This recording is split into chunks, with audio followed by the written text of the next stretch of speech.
حسن بن صبا نے کہا یہ قافلہ منزل پر نہیں پہنچنا چاہیے۔ اس شخص نے کہا اس لیے تو میں اتنی دور سے آیا ہوں، مجھے فوراً بتائیں میں نے کیا کرنا ہے اور مجھے جلدی روانہ ہو جانا چاہیے۔ احمد بن عطاش اور حسن بن صبا نے اسے ہدایات دینی شروع کر دی۔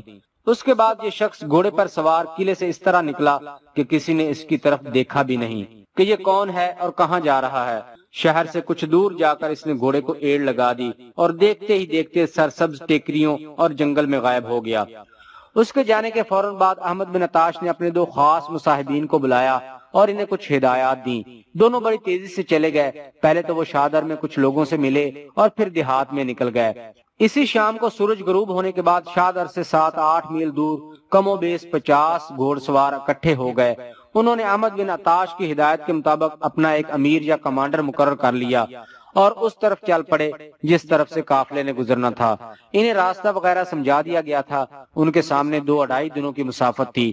قافلے کا راستہ وہاں سے تقریباً 60 میل دور تھا۔ اس وقت تک قافلے کی تعداد 1,500 سے تجاوز کر گئی تھی۔ اس میں بوڑھے آدمی بھی تھے، بوڑھی عورتیں بھی تھیں، جوان اور نوجوان لڑکے زیادہ تھے، نوجوان لڑکیاں اور بچے بھی تھے۔ اونٹ بے شمار تھے، تجارتی مال اور گھریلو سامان سے لدی ہوئی 4-5 بیل گاڑیاں اور مال بردار گھوڑا گاڑیاں بھی تھیں۔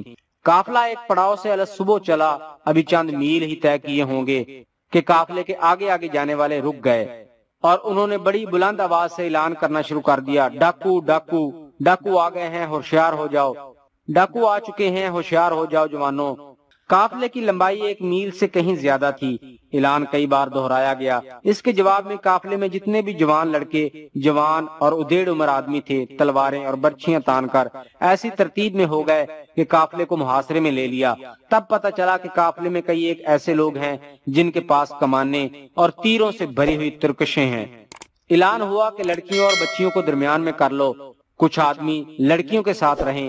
ایک طرف سے کم و بیش 50 گھڑ سوار قافلے کی طرف آ رہے تھے۔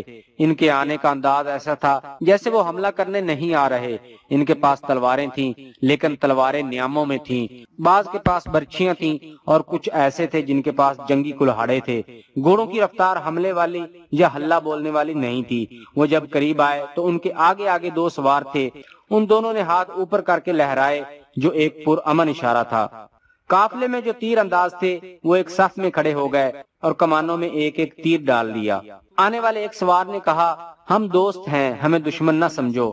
قافلے میں سے ایک آدمی نے کہا پھر وہیں رک جاؤ، صرف ایک آدمی آگے آئے اور بتائے تم کیا چاہتے ہو۔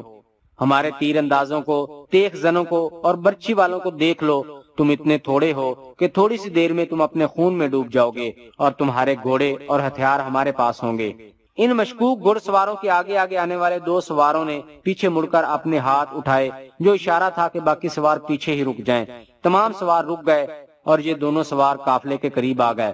قافلے کے ایک معزز آدمی نے کہا جس نے اپنے آپ کو خود ہی امیر کارواں بنا لیا تھا کہ اب بتاؤ تمہارا کیا ارادہ ہے۔ ڈرو نہیں دوستو، ہم پیشہ ور لوگ ہیں، ہمارا پیشہ امیر لوگوں کی حفاظت کرنا ہے۔ ہم میں اتنی جرت اور طاقت نہیں کہ اتنے بڑے قافلے پر حملہ کریں۔ ہمیں پتہ چلا کہ ایک قافلہ جا رہا ہے اور ہمیں یہ بھی پتہ ہے کہ قافلوں کو لوٹنے والے بھی موجود ہیں، تو ہم نے اپنے ان دوستوں کو اکٹھا کیا اور کہا کہ چلو اس قافلے کے پیچھے جاتے ہیں اور امیر لوگوں کو حفاظت مہیا کریں گے اور حلال کی روزی کما لیں گے۔ تمہارا سفر ابھی بہت لمبا ہے، قافلے پر کسی بھی وقت اور کسی بھی جگہ حملہ ہو سکتا ہے۔ ہماری التجا ہے کہ ہمیں قافلے کی حفاظت کے لیے اپنے ساتھ لے چلو، ہم راتوں کو پہرا بھی دیں گے۔ میرے کارواں نے کہا کیا تم دیکھ نہیں رہے کہ ہمارے ساتھ کتنے آدمی ہیں؟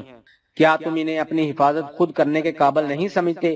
ایک سوار نے جواب دیا نہیں، ان میں ہمیں ایک بھی ایسا نظر نہیں آتا جس نے کبھی لڑائی لڑی ہو۔ کیا آپ نہیں جانتے کہ قافلوں کو لوٹنے والے لڑنے اور مرنے کی مہارت رکھتے ہیں؟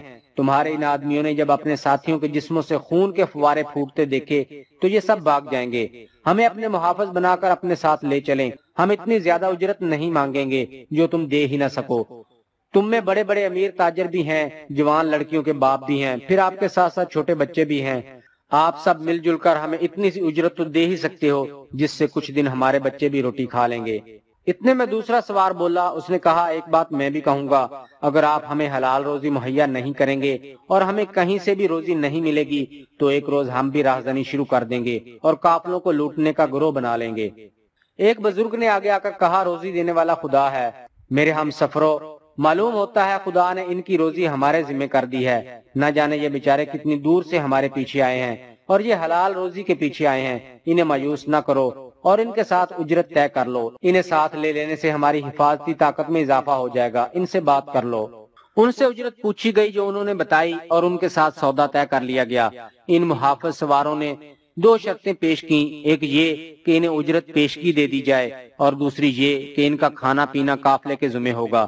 ان کی دونوں شرطیں مان لی گئیں۔ قافلے کے ہر فرد نے اتنی رقم دے دی جو حساب کے مطابق ہر ایک کے ذمہ آتی تھی۔ قافلہ چل پڑا اور ان 50 محافظوں نے اپنے آپ کو اس طرح تقسیم کر لیا کہ کچھ قافلے کے آگے ہو گئے، کچھ قافلے کے پیچھے اور کچھ دائیں اور بائیں اطراف میں ہو گئے۔ ان کا انداز بتا رہا تھا کہ وہ محنت مزدوری کرنے والے لوگ ہیں اور پیشہ ور چوکیدار اور محافظ ہیں۔ پہلا پڑاؤ پڑا تو ان میں سے بہت سے آدمیوں نے رات بھر دو دو ہو کر پڑاؤ کے چاروں طرف پہرا دیا۔ اس سے قافلے والے بھی مطمئن اور متاثر ہو گئے۔ اگلی رات بھی انہوں نے اسی طرح پہرا دیا۔ تیسرے پڑاؤ تک پہنچتے پہنچتے قافلے میں 150 مزید افراد کا اضافہ ہو چکا تھا۔